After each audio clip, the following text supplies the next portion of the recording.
আমার ফুলবাগানের ফুলগুলিকে। শেষ সপ্তক, রবীন্দ্রনাথ ঠাকুর।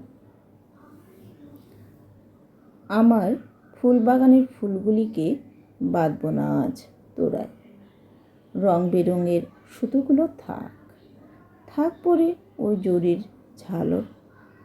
শুনে ঘরের লোকে বলে, যদি না বাঁধো জড়িয়ে জড়িয়ে ওদের ধরবো কী করে, ফুলদানিতে সাজাবো কোন উপায়ে। আমি বলি, আজকে ওরা ছুটি পাওয়া নটি। ওদের উচ্চ হাসি অসংযত, ওদের এলোমেলো হেলাদোলা বকুল বনে অপরাহ্নে চৈত্র মাসের পরন্ত রৌদ্রে। আজ দেখো ওদের যেমন তেমন খেলা। শোনো ওদের যখন তখন কলধ্বনি, তাই নিয়ে খুশি থাকো। বন্ধু বললে, এলেম তোমার ঘরে ভরা পেয়ালার তৃষ্ণা নিয়ে। তুমি ক্ষেপার মতো বললে, আজকের মতো ভেঙে ফেলেছে ছন্দের সেই পুরনো পেয়ালাখানা।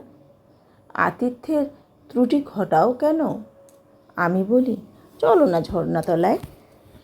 ধারা সেখানে ছুটছে আপন খেয়ালে। কোথাও মোটা, কোথাও সরু, কোথাও পড়েছে শিখর থেকে শিখরে, কোথাও লুকালো গুহার মধ্যে। তার মাঝে মাঝে মোটা পাথর পথ ঠেকিয়ে দাঁড়িয়ে থাকে বর্বরের মতো। মাঝে মাঝে গাছের শিকড় কাঙালের মতো জড়িয়েছে আঙুলগুলো। কাকে ধরতে চায় ওই জলের ঝিকিমিকির মধ্যে? সভার লোকে বললে, এ তো তোমার অবাধা বেনির বাণী, বন্দিনী সে গেল কোথায়?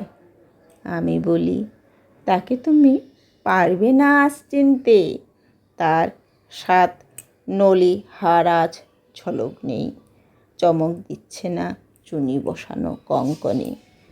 ওরা বললে, তবে মিছে কেন, কি পাবো ওর কাছ থেকে? আমি বলি, যা পাওয়া যায় গাছের ফুলে, ডালে পালায় সব মেলিয়ে। পাতার ভিতর থেকে তার রং দেখা যায় এখানে সেখানে, গন্ধ পাওয়া যায় হাওয়ার ঝাপটায়। চারদিকের খোলা বাতাসে দেয় একটুখানি নেশা লাগিয়ে। মুঠোই করে ধরবার জন্যে সে নয়, তার অসাজানো 8 প্রহরের পরিচয়কে অনাসক্ত হয়ে মানবার জন্যে তার আপন স্থানে।